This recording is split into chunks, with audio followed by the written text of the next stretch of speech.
Hi everyone, I'm Tom and today I'm going to be showing you how to play Legacy of Thrax. In this world, an awakening came, great clans rose, and their lust for power led to an inevitable war. After horrific losses, we have all decided that we need to get to Dimara to end this conflict. Players play as the last heroes of their clans, and we are going to be guiding lost souls, mining crystals, finding special unique relics, and increasing our glory in battle, conquering fortresses and castles, capturing villages and overcoming magical barriers, to ultimately claim victory and reach Dimara, up here through this portal. Now, I am mainly going to be talking about the basic standard game mode here, which is a symmetric competitive strategy game. But the game also comes with a clan mode where you can play as a character that will evolve and have its own abilities, and the shadow mode where one player can be a traitor and it's a semi-co-op experience. But whichever mode you're most excited about, you need to be familiar with the basic mode first. To set up, lay the game board out in the middle of the table. There is an A and a B side. This is the A side to play with for your first games, and you can choose which side you want when you're more familiar with the game. Grab a player help sheet. This will help you with the phases of the game and the location actions. Find the quest and divine decks. And because we're playing basic mode here, remove all of the cards from each deck with an hourglass in the corner. They are used only in shadow mode. Then shuffle up the battle cards and the action cards that have got these three backs. In the basic game mode, all of the action cards are shuffled together into one deck. Then grab the village advantage cards, shuffle these up and randomly select 6 of them and put them face up underneath the card decks. Then randomly deal each player a battle card, an action card and a quest card. Because they're all mixed together, players might get different types of action cards. Place the day marker on the day 1 space of the board. Find the 3 lost soul figures and place 1 in each of the temples. If you're playing on the A side, they're on tunnels if you're playing on the B side. Place a crystal on each of the mine locations according to their colour. So you've got yellow, green, purple and red. Find the relics and place 1 on each of the relic locations. In the market location, place 3 green crystals, 2 yellow crystals, 1 red, and 3 relics. Every player needs a resource sheet. I am going to be setting up the board for 2 players here, but just for space reasons, we're going to see player 1's boards. Place your player tokens on the tracks so that you have 0 gold, 0 mana, 5 hit points, and 0 glory points. Every player needs their selection of flags, roads, markers, and their influence token. And you can place the remaining crystals, relics, and the production die off to the side of the board. Find the magical barriers, choose which difficulty you'd like to play, and place a magical barrier in its slot. They've all got these lines at the top here, so green would be easy, yellow would be normal, red would be hardcore difficulty, and black is nightmare difficulty. I'm just going to go for normal here and grab a random yellow one. And then depending on the length of the game you want to play, you can place 1 of these tokens on the magical barrier. If you want to play rush mode, it takes about 90 minutes, then place this on the end and it reduces the number of rounds of the game. If you want to play normal mode, which is about 2 to 3 hours, then you can place that token there. And if you want to play epic mode, which is about 4 hours, then you need all 10 magical barriers active. So you don't need to place any token. It also corresponds to the number of days that you'll play. So in the rush mode, you'll only play 6 days. In normal mode, you'll play 9 days. In epic mode, you'll play the full 12 days. Then place each hero figure in their starting city. So Adrian in the purple, Mordred in the black, Hector in red, and Gimdro in green. And then the players select their heroes. The game does come with bases for the minis, so you can remember who is who. There is a clan mode of the game where players will get character sheets and abilities and asymmetric powers, but we're just covering the base mode here where all of the players are the same. Choose the starting player randomly. We've randomly determined purple will start. In the basic mode, the start player is going to stay the same for the whole game, and we play clockwise from the starting player. And now the game's set up and ready to play. In Legacy of Thrax, we are going to be taking turns, each turn having a production phase and an action phase until either a player reaches Dimara which will trigger the final round of the game. Or we have the final day. If you're playing in rush mode, that's 6. If you're playing normal mode, that's day 9. And if you're playing epic mode, that is day 12. If a hero enters Dimara, it triggers the final round. And if nobody else reaches Dimara in that round, that player will win. If multiple players reach Dimara by the end of the game, then we'll work out points, and whoever has the most points out of the heroes that reach Dimara will win the game. If the game ended because time ran out, everybody works out victory points and the player with the most wins. So on a turn you have 2 phases. You have your production and then your action phase. In the production phase, the starting player will advance the day. At the start of the game, it's already on day 1. Then they gather resources. It says on the top of our board here, you get 6 gold plus 2 gold for every castle you own at the start of your turn. At the start of the game, that's going to be none, so your income will be 6. You also get 2 mana. You have a maximum of 10 golden mana. You can't earn more while you already have 10.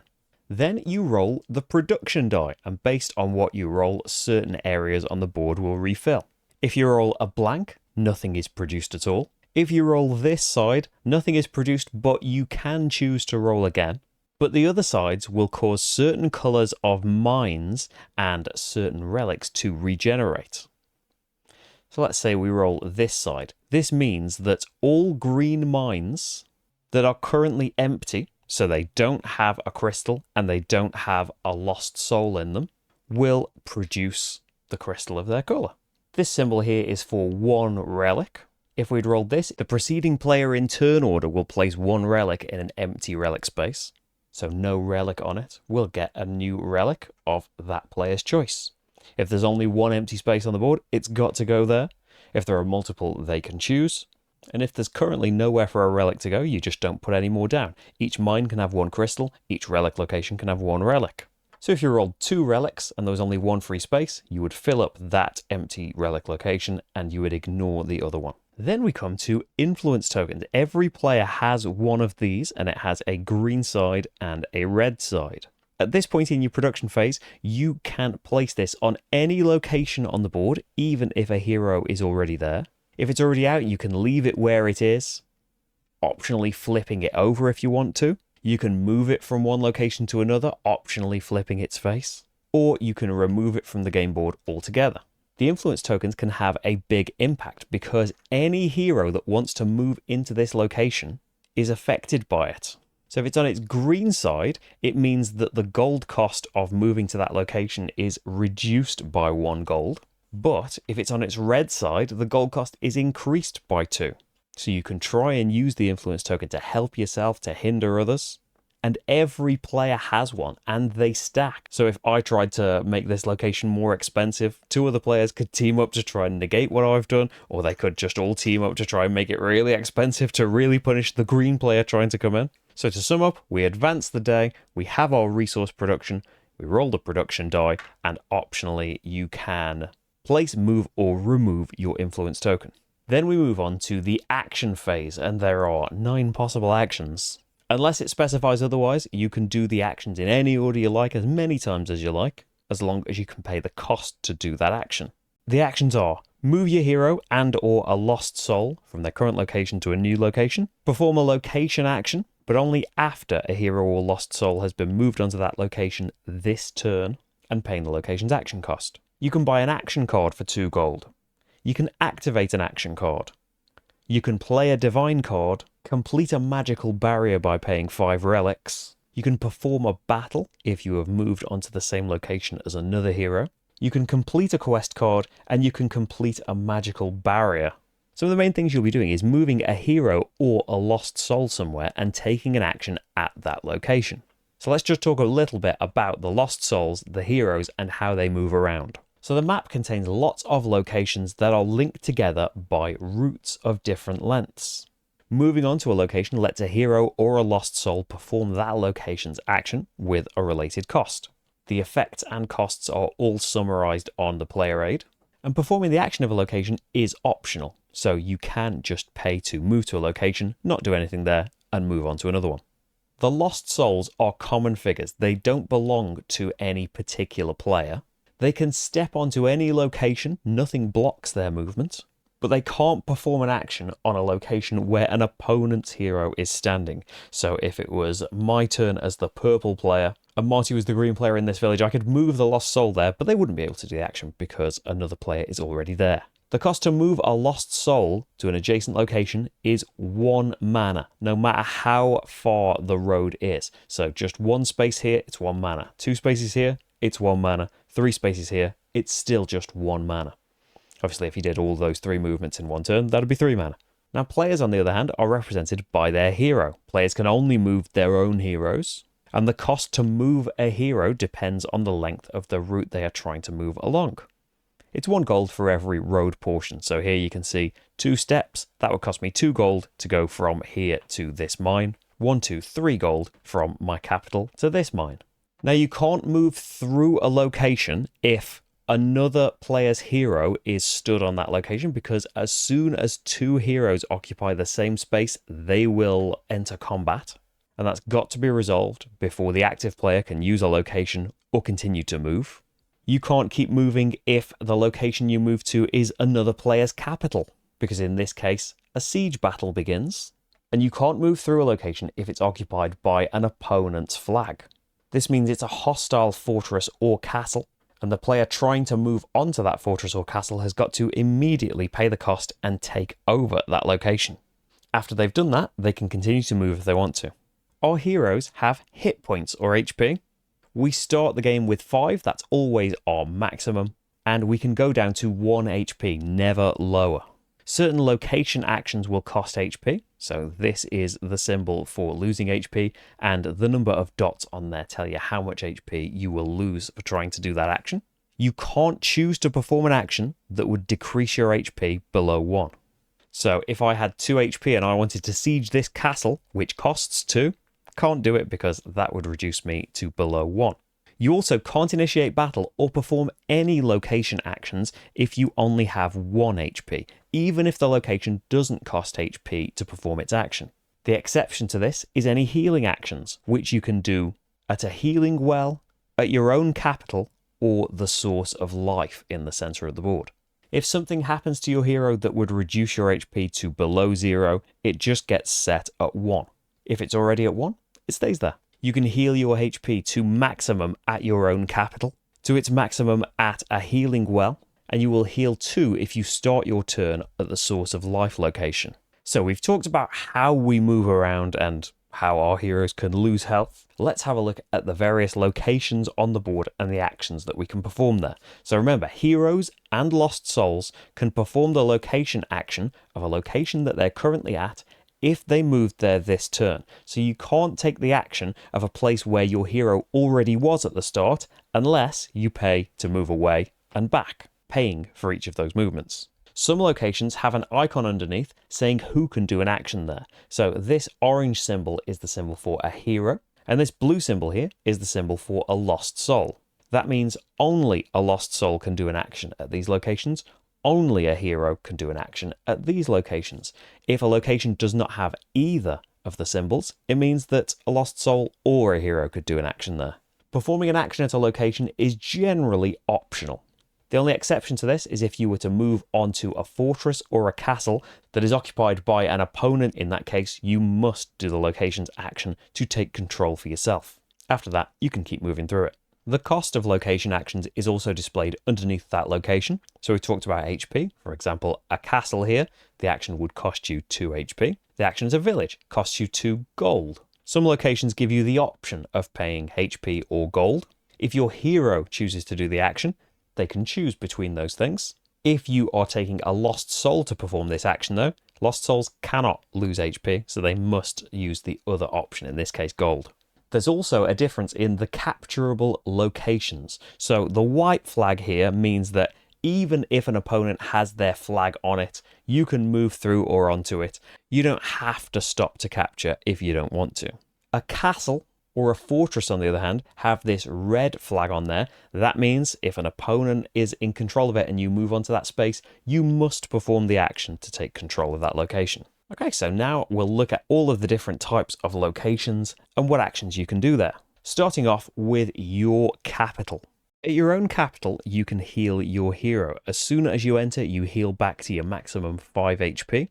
Your capital is also where any crystals or relics that you gain will be stored. Castles. When a hero steps onto a castle, you can capture it for a cost of 2 HP. If you do, place your flag on the spot.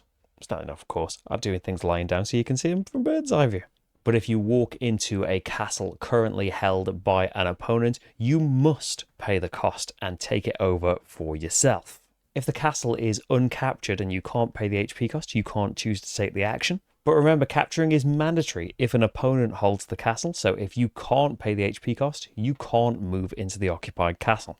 Capturing a castle will reward you with an action card, and remember that every castle that a player currently owns will increase their gold production at the start of your turn. You get 6 gold plus 2 for every castle that your flag is on.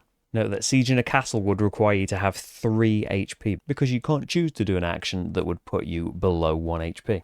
Now, a castle can be taken with direct siege by actually being on the location, but you can also take them by using a tunnel. So let's have a look at tunnel locations. So heroes and lost souls can use tunnels. Whereas sieging a castle directly, it's got to be your hero. You can use them to move to or capture a castle, but only if the castle has already been captured. You can't move to a completely unoccupied castle. The cost is 2 mana or 2 HP. Remember, if your hero's going there, you can choose which one to pay. If a lost soul is going there, it's got to be mana because they don't have HP. The hero or lost soul can then move directly to a captured castle. So that could either be one that's captured by you, or to one captured by an opponent. If it is currently held by an opponent, it is immediately taken by you and you put your flag there. You don't have to pay this 2 HP cost because you've already paid the cost to use the tunnel. So it is a way of capturing castles with lost souls, or even if you're still using your hero, you can use mana instead of HP to do it. It's a way of doing it from great distance without having to maneuver and pay the gold all through the board. And even if you don't want to capture anything, it's a way of moving about between your captured castles. At a temple, a hero or a lost soul can buy quest cards that can be very useful for cracking the magical barriers that are stopping you from getting to your destination and winning the game. For 2 gold, you can draw 1 quest card, or for 3 gold, you can draw 2 quest cards and decide which one you want to keep. The other one gets discarded. Fortresses work similarly to castles. When a hero steps on there, they can capture it for a cost of 1 HP. If it's already held by an opponent, they must capture it. And lost souls can't be used here. It's heroes only.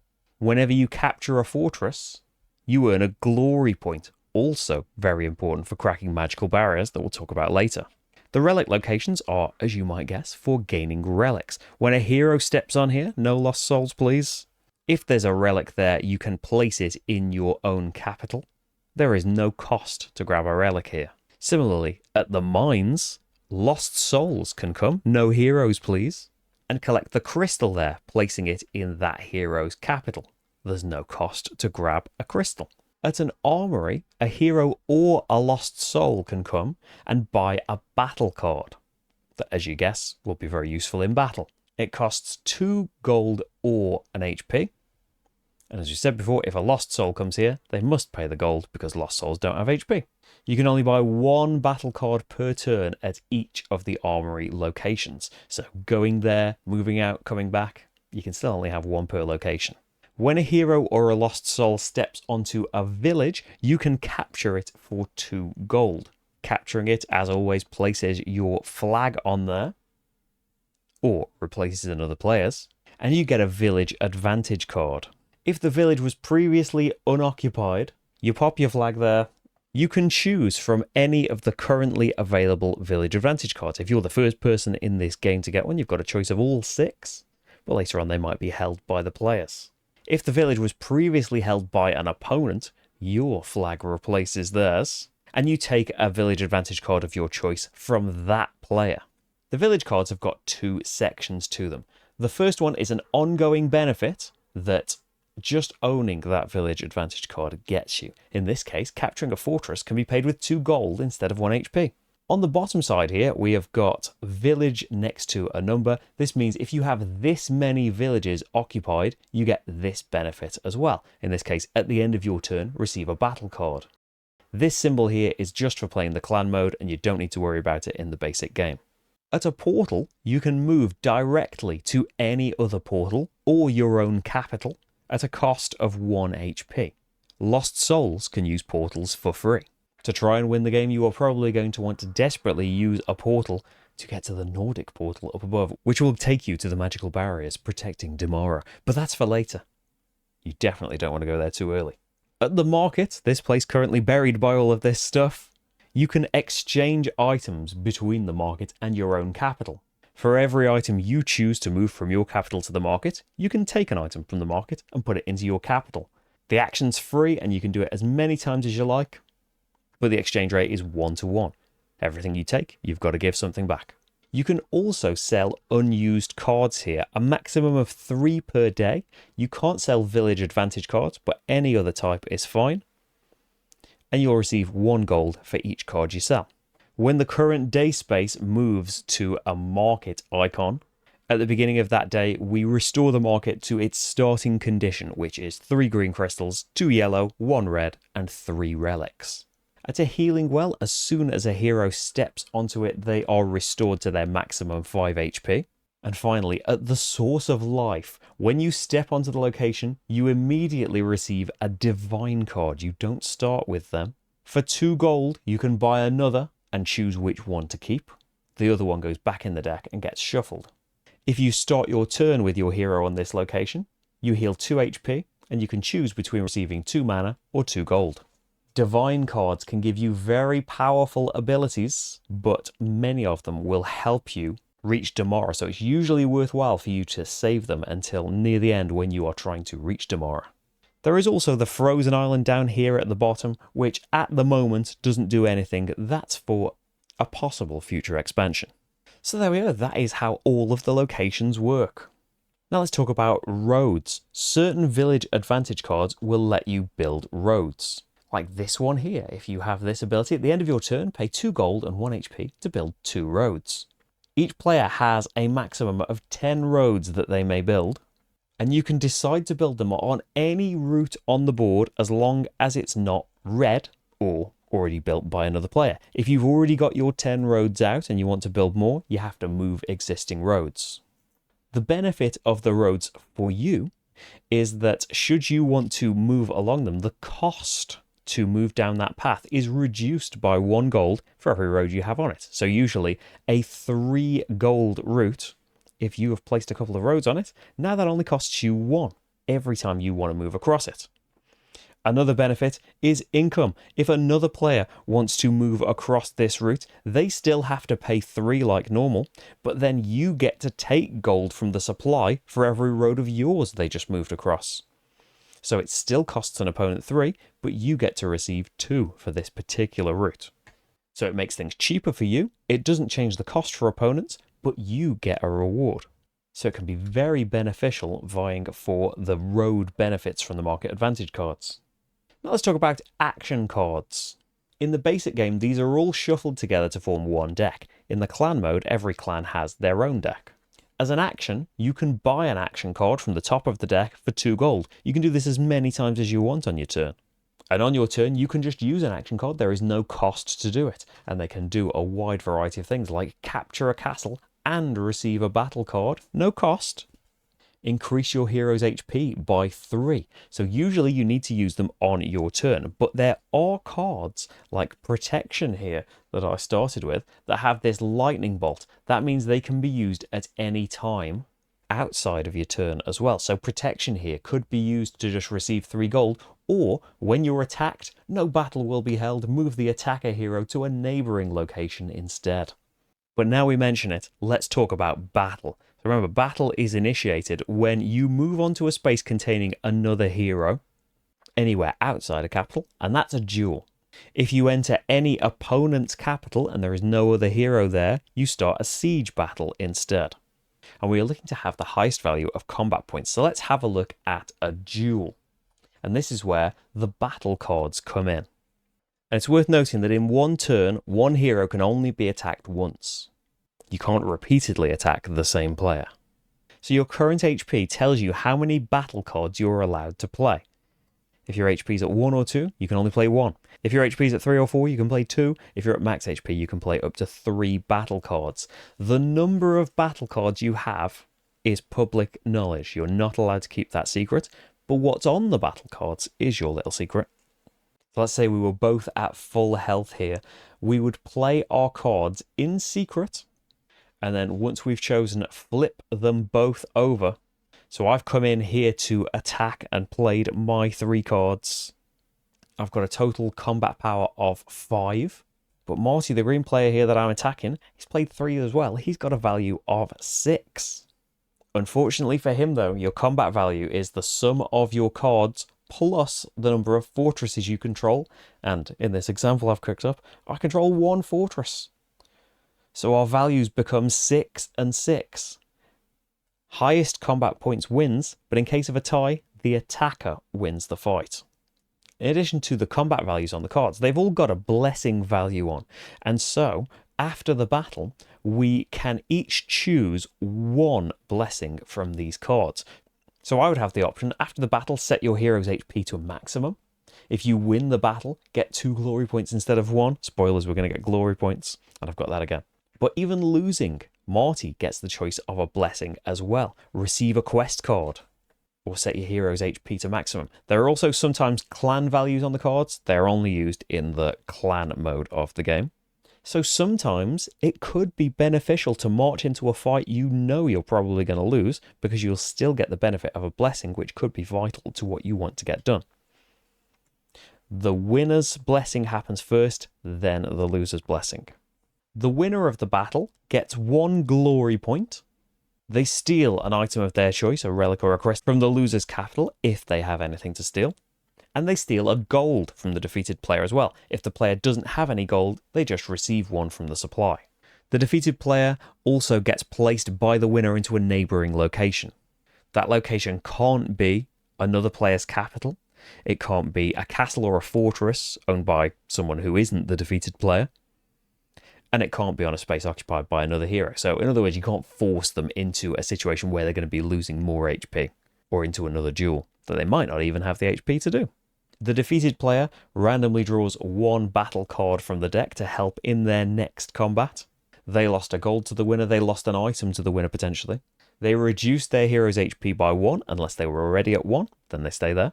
And after they have been moved by the winner, they may choose to pay 2 gold or 2 mana to be placed in their capital instead. So normally a duel happens when 2 heroes meet in the wild. The only exception to this is if you enter your own capital while another player is in there. The player who owns that capital automatically wins. We don't play any battle cards, we don't gain any blessings, but otherwise we do the rewards and penalties as normal. So we've talked about duels. What about sieges? Well, if you place your hero into an opponent's capital, this is only possible if there is no other hero on that capital. From your perspective, the fight happens as usual. The capital has 3 combat points, and the defender can play any number of battle cards. If you win, you get a glory point. You steal a gold from the player. If they don't have one, you take it from the supply. And if the attacker was the winner, they get to steal 2 items of their choice, but they can choose to pay X HP to steal X extra items. So I could, for example, pay 2 HP to steal 4 items from them instead of just the 2 you would get normally here, or the 1 you would just get in a duel. If the attacker lost and the defending player actually won the fight, they steal 1 item from the attacker, just like in a normal duel. The defeated player in a siege, just like in a duel, gets to draw 1 new battle card from the top of the deck. So we've talked locations, roads, moving, fighting, but all of this is to journey towards Dimara. So how do we actually get there?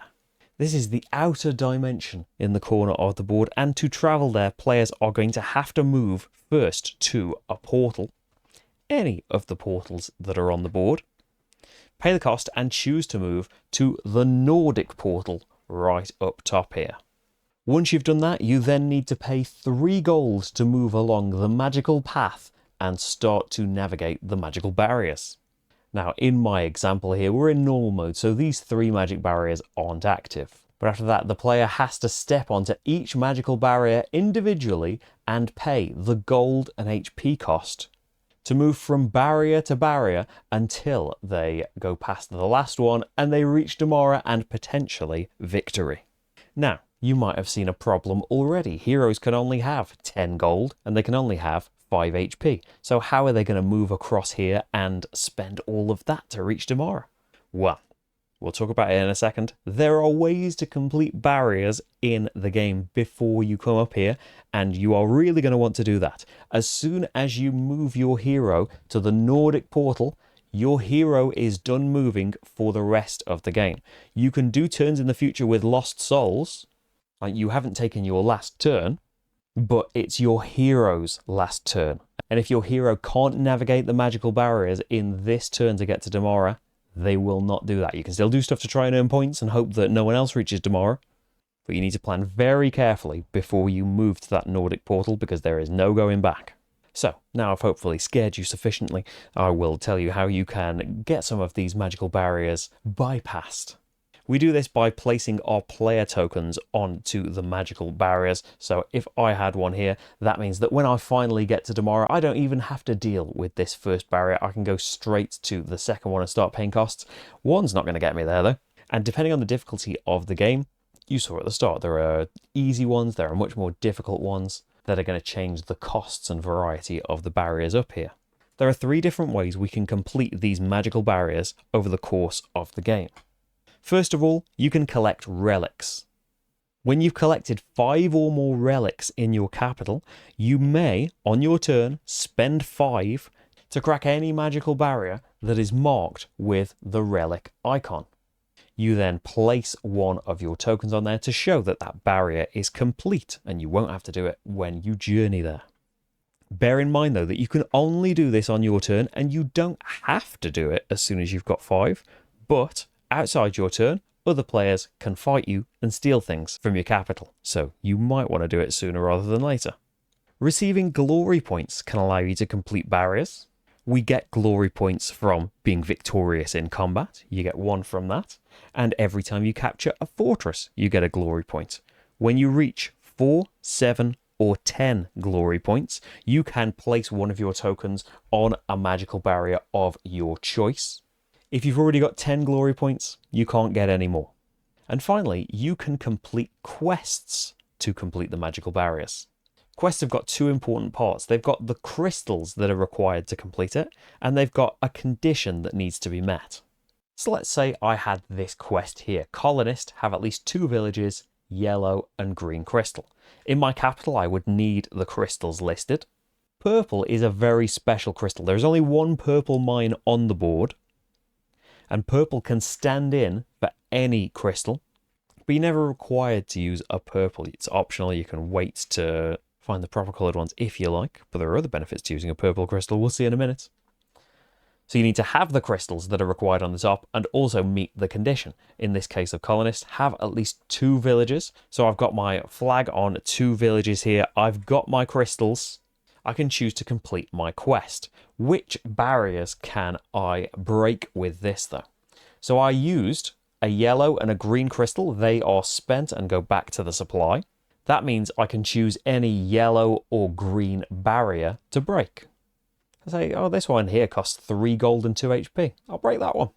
Now, if instead of the proper colours, what if I'd used a purple to stand in for one of the colours? Well, using a purple lets you crack any of the barriers, no matter which colours were involved with the quest. In harder difficulties, purple barriers will exist, and you must have spent a purple crystal to be able to complete that barrier. And even on this difficulty, there might be white crystals. These can be completed with any type of quest. And there are also white crystals on quests that can be completed with any colour of crystal. In here, I would need just any crystal, and I would need to have something stolen from me during the turn, so I would want to lose a combat. So as an example of my last turn of the game, let's say I am here, I am all healed up, I have got 9 gold, and I've decided it's time to go to Dimara. So to use the action of the portal, it's going to cost me 1 HP. That puts me on the Nordic portal, and there's no going back, so I better have worked this out right. We go along the magical path, which costs me 3 gold. 1, 2, 3. And then we need to traverse the barriers. So I've already completed these first 2. So we are on this red one here. It's going to cost me 2 gold and 1 HP, which I can spend no problem. I've completed this one, so we can skip past. The next one's going to cost me 1, 2, 3 gold and 1 HP. And finally, we can step onto the last 2 for free, which means we have entered Dimara. And we can talk about victory and victory points. If at the end of the day, I am the only hero that entered Dimara, I win. No victory points to be considered. That's that.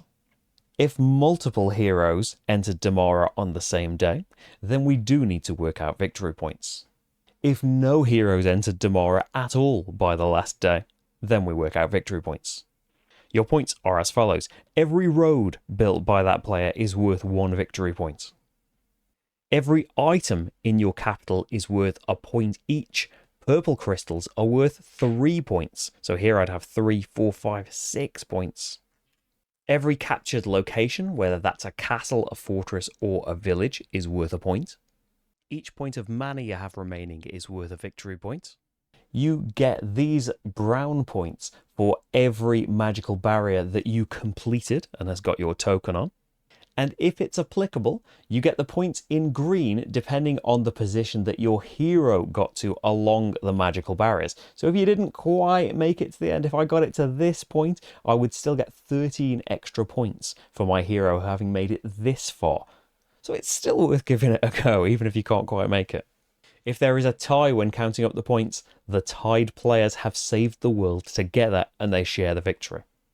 So now we've gone through the rules of the basic game, I wanted to talk about a couple of important modes that add to this and basically make it the full game. So first of all, there is the clan mode. In this, the action decks are separated into different clans, so rather than just being shuffled up all together, each player has their own unique deck. The shadow player does not have their own unique deck, but they can buy action cards after they have developed one of their skills. So depending on the clan that they're playing, a player gets their particular deck, and there are also these character sheets that correspond to the different clans as well. The character sheets show the attributes of a hero and different skills that we can unlock throughout the game. They are all double-sided as well, so you can choose which side you'd like to play with its own unique abilities. In the clan game, your particular hero has their own combat power, and each different clan will change that combat power up. They have a location modifier, where if that hero is present at a particular location, they'll get an increase to their combat power. So the Mage clan player will get +2 combat points at a Relic location, the Warrior clan +2 at a Fortress, the Engineer clan +3 at a Village, and the Shadow player +2 at an Armory and +1 at a Village. Speaking of battle, the battle cards we saw in the main rules, sometimes they have got clan symbols in the corner. Now in the basic game we ignore those, but in the clan mode, if the player using the battle card is of the relevant clan, so if player playing this card was in the Engineer clan, then they would get +1 to the value on the card. We also have these skill trees. We'll have a player marker on each of these tracks. And on your turn, if you perform a particular action or a particular event happens to you on your turn, you will get to choose to move one of your player markers down 1 step. Each turn, you can only move it once. But the lines are independent from each other, so you can choose to just go all the way up 1 if you want, or share your advancements out as you get them. So in the Mage player's case, this is whenever they receive a relic, up to once per turn, but that could happen from either getting a relic at a relic location, using an action card that would get you 1, attacking another player and stealing a relic from them. Any way you would receive a relic, you would get to advance along one of these trees. When you reach a particular line with a skill attached to it, that skill is now unlocked for you for the rest of the game. And finally, the village advantage cards are slightly different in the clan mode. So they all have the ability at the top that anyone with the card just gets. And then at the bottom, there was an extra ability or action. You had to control a certain number of villages to gain access to that extra ability. Well, in the clan mode, the village advantage cards also show a particular clan. So you would either need to have 2 villages or be the engineer clan, 3 villages or be the mage clan to qualify for this. So if you get the right kind of advancement card that corresponds to your clan, you don't have to control as many villages to get access to the better skill. Then we also have the Shadow mode, where one player controls Mordred, the leader of the Shadow race. All of the other heroes control one of the heroes from the normal clans. The Shadow player's goal is to prevent all of the clan players' heroes from reaching Dimara. Mordred gets a lot of victory points if the players haven't managed that by the end of the game. He has the highest basic combat power and his own special skills that can be used to slow the other players' progress down. The clan players need to work together against Mordred, but it's still a competitive game amongst those clan players. In this mode, we use the board extension that goes to the left of the main board with a marker on 0 in the Shadow power track. The Mordred player must use this side of the character sheet. The other one is for if they're playing the clan mode game. They also get the Darkness card deck. And those cards that we removed from the Quest and Divine decks that have got the Shadow mode symbol in the corner are added back to their respective decks. We need the Curse tokens in a common supply in this mode. And the Shadow player also gets this help sheet, which they can use to keep track of the skills other heroes have that they can use their Metamorphosis skill on. So with their Metamorphosis skill, each day the Shadow player can copy a particular clan. So on their turn, they can buy cards from that clan's action deck. They can use the developed skills of that clan. That's why they've got the help sheet to help remind them which skills the other players have unlocked. And they can use that clan's battle modifier should it come up on any of their battle cards. At the beginning of the game, the Shadow clan player chooses the clan they want to copy on that first day. On subsequent turns, they copy the next clan in order from left to right, and then when there are no more left, they loop back around to the left again. Looking at the Shadow board, there are 3 parts to it. First of all, the Shadow power here that starts at 0. It increases by 2 at the start of every Shadow player turn. By 1 every time a clan player gets a new skill. Optionally, when the Shadow player gets 5 relics or has 4, 7 or 10 glory points, they can increase the Shadow power by 2 or get 2 items of their choice in their capital. So it represents the other players using those things to break the magical barriers to get into Dimara. Also, when any magical barrier is completed for the first time, so the first time it gets a player marker on it, they can increase the Shadow power by 1, or they can take an item, which can then be placed on a source of darkness. We'll cover those in a minute. When the Shadow power reaches 7 or 8, even in the middle of a clan player's turn, the Shadow player has to immediately choose one of the following. They have to choose to either reset the power all the way back to 0 and get a darkness card, or nothing happens, the power stays where it is and increases as normal. If Shadow power ever reaches or exceeds 9, the power must be reset to 0. The Shadow player gets a darkness card and earns a glory point, while every clan player loses a glory point. If the clan player losing glory at this point had 4, 7 or 10, so they had just placed one of their markers on a magical barrier, the Shadow player gets to remove the marker from a completed magical barrier. But this doesn't prevent the clan player from putting it back on when they increase their glory again. Or through any other means they can choose to complete the same barrier, they could choose a different one next time. The sources of darkness. So if the Shadow hero is standing on their village, they have to have captured that village. They can put items from their capital onto the various sources of darkness. A source of darkness is active if all of the required items have been placed on it. So here a green gem and a relic. The crystal colours must match. It doesn't matter what order you place these things on the source of darkness. When a source is active, it has a strong negative effect on all the clan players, but not the Shadow player. So the source of revenge, capturing a location, a village, castle or fortress, owned by the Shadow, costs +1 gold, which is then paid to the Shadow. The source of obstruction, moving between locations, costs +1 gold for a clan hero. Source of immobility, a clan hero can only use a portal if they pay 3 gold. The source of frustration, if the Shadow player has just activated Phase 1, completing magical barriers costs 2 extra gold. If they've completed Phase 2 as well, can only be active if Phase 1 is active. Completing a magical barrier costs 2 more gold, so 4 in total. Source of rancor, stepping on a magical barrier costs +1 gold if you didn't complete it. And Source of Control. At the end of the Shadow's turn, the Shadow player randomly chooses a card held by any clan hero player. They must discard that card. There is hope for the clan players though. We have this sacrificial altar here, because clan players are able to sacrifice gold, mana, or items to decrease the shadow power or remove an item from the sources of darkness. So on their turn, clan players can sacrifice a gold, a mana, or an item to put a sacrificial token on the sacrificial altar. Then you can decide to either leave them there and allow clan players to continue increasing the number up to the limit, or burn all the sacrificial tokens there to decrease power and or remove items up to a combined total.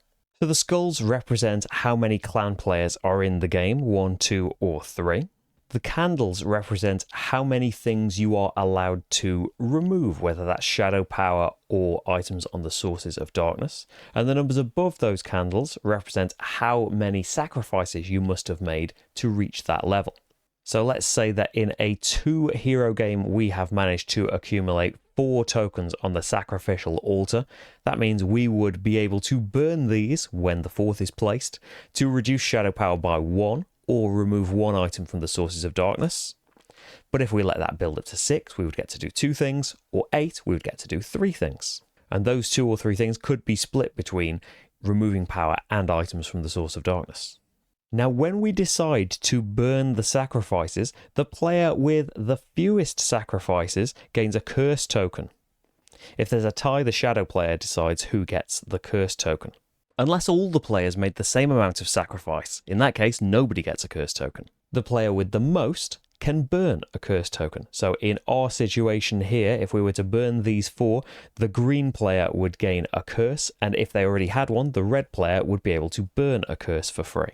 Outside sacrifices, curses can be discarded by spending 5 gold. A player cannot enter Dimara with more than 2 curse tokens. And even worse than that, if nobody entered Dimara and we work out victory points, a player with more than 2 curse tokens can't win at all. And finally, the shadow player has some black magic to work with. If they are standing on a village that they control, they can perform the following actions. Place items on the sources of darkness, as we've seen. They can sacrifice an item and receive a battle card. And they can pay 2 gold and remove a sacrificial token from the sacrificial altar. And that's the shadow mode. There is also a solo mode that's based on this shadow mode, so knowing this will give you a head start in the solo mode. And there is a co-op mode that's based on the solo mode. And that is how to play Legacy of Thracks. I hope you enjoyed this and it gave you a great start in your games of Legacy of Thracks, and I hope you, as the rules watcher, are victorious. And if everyone playing has watched this video, I really mean you. You can subscribe to the channel if you would like to see more from me. There are rules videos, hundreds of playthroughs, and more. And you can support the channel by links in the description if you would like to. Thank you so much for watching this, and I will see you for the next game. Bye, everyone.